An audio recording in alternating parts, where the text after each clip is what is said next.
Hi, I'm Andrew from Quick Crop and we're in our vegetable garden. It's early spring and we're getting ready to plant. So now's a good time just to tell you a little bit about improving your soil.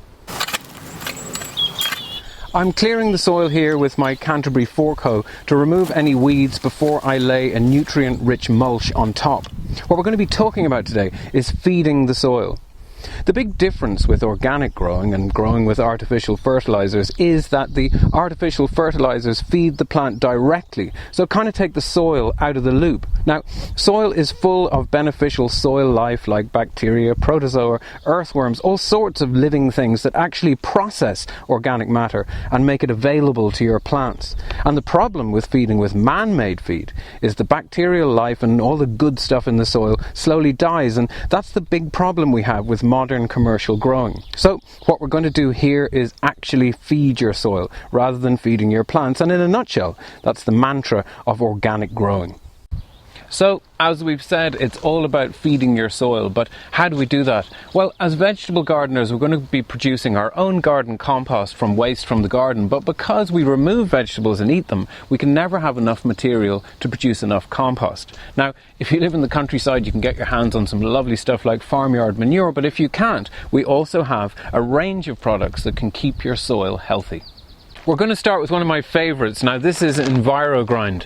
It also comes in large cubic metre bags, which is nearly a ton weight, but this one is our 80 litre bag. Each bag comes with a free Hessian sack, so you can use that for your potatoes or vegetables when you're finished. Now, let's have a look. Just going to open up the interior plastic bag here, and let's have a look at what's so nice about it.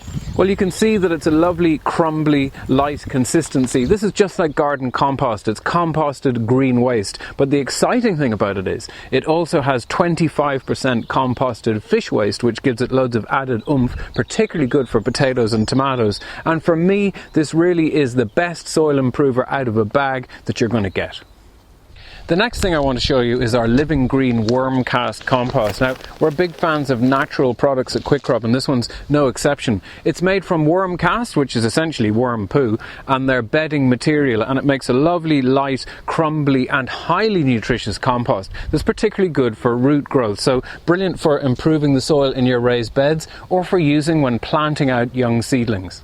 As we've said, manure is also a great soil improver, but if you live in the city you might find it difficult to get. So this is composted lady muck manure. It's horse manure.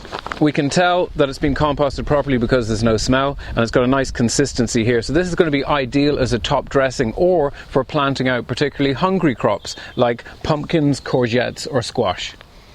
The last three products have all been about adding bulky organic matter to the soil, but another important part is the soil's minerality.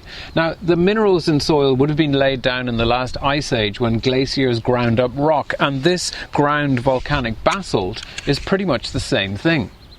If you're growing in heavily worked or depleted soils, or are growing in containers with a soilless mix, then adding rock dust can really help your plants. It's simple, just spread it on the surface to boost your soil at any time of the year.